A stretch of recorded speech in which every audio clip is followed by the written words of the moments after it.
स्वाध्याय इयत्ता 6वी विषय विज्ञान पाठ 2 मापन नवीन अभ्यासक्रमावर आधारित. प्रश्न पहिला, रिकाम्या जागी योग्य शब्द सुचवा. 1. तापमान मोजण्याचे साधन म्हणजे तापमापी. 2. मानवी शरीराचे सामान्य तापमान 370 सेल्सिअस असते. 3. एखाद्या स्थिर बिंदूपासून अंतर मोजताना तो बिंदू म्हणजे संदर्भ बिंदू होय. 4. 1 मीटर म्हणजेच 100 सेंटीमीटर. 5. तापमापीच्या काचेच्या फुग्यात रंगीत अल्कोहोल भरलेले असतो. 6. तापमानाचे SI एकक केल्व्हिन आहे. 2. खालील मापनासाठी कोणते उपकरण वापराल? योग्य साधनांची नावे सांगा. 1. पेन्सिलची किंवा पेनची लांबी. उत्तर मोजपट्टी. 2. स्वतःची उंची. उत्तर मीटरपट्टी. 3. आसपासच्या मोठ्या झाडाच्या बुंध्याचा घेर. उत्तर मोजपट्टी. 4. खोड रबरची जाडी. व्हॅनियर कॅलिपर. 3. माझी जोडी सांगा. अ गट, ब गट व उत्तरे. 1. लांबीचे SI एकक. उत्तर मीटर. 2. संशोधनाच्या प्रयोगात वापरले जाणारे तापमानाचे एकक. उत्तर केल्व्हिन. 3. हाताच्या वितीच्या साहाय्याने मापन. उत्तर अप्रमाणित लांबी मापन. 4. तापमापीतील लाल रंगाचा द्रव्य. उत्तर अल्कोहोल. 4. खालील विधाने सत्य किंवा असत्य ते लिहा. अ.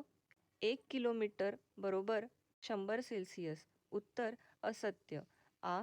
लांबी मापनासाठी मोजपट्टी व मीटर टेप या 2 साधनांचा वापर केल्यास टेबलाची लांबी वेगवेगळी येते. उत्तर असत्य. इ. डिजिटल तापमापी प्रयोगशाळेत उकळत्या पाण्याचे तापमान मोजण्यासाठी वापरतात. उत्तर असत्य.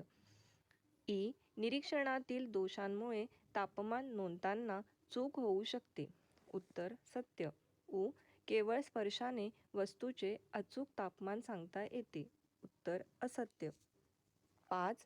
खालील एककासाठी मोठ्यापासून लहान एककापर्यंत योग्य क्रमाने मांडणी करा. अ. 1 सेंटीमीटर. ब. 1 किलोमीटर. क. 1 मिलीमीटर. ड. 1 मीटर. उत्तर योग्य क्रम 1 किलोमीटर, त्याच्यानंतर 1 मीटर, त्यानंतर 1 सेंटीमीटर व शेवटी 1 मिलीमीटर. 6.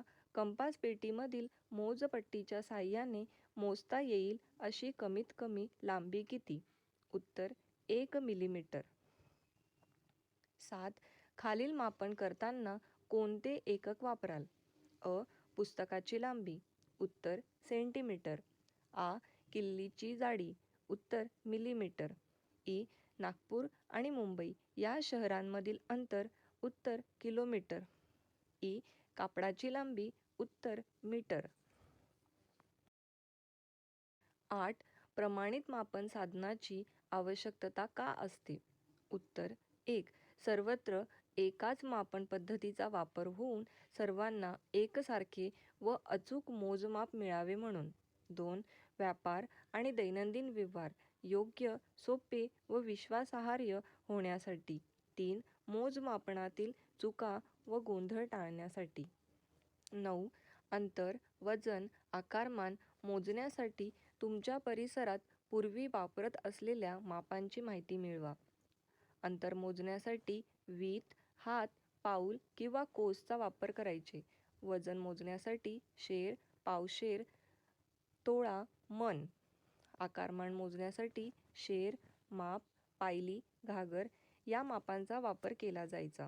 असेच व्हिडिओ पाहण्यासाठी आपल्या जीवनीस पेज या चॅनलला अवश्य सबस्क्राईब करून ठेवा व शेजारील बेल आयकॉनला देखील क्लिक करा, जेणेकरून आमचे लेटेस्ट व्हिडिओ सर्वात अगोदर आपल्यापर्यंत पोहोचतील.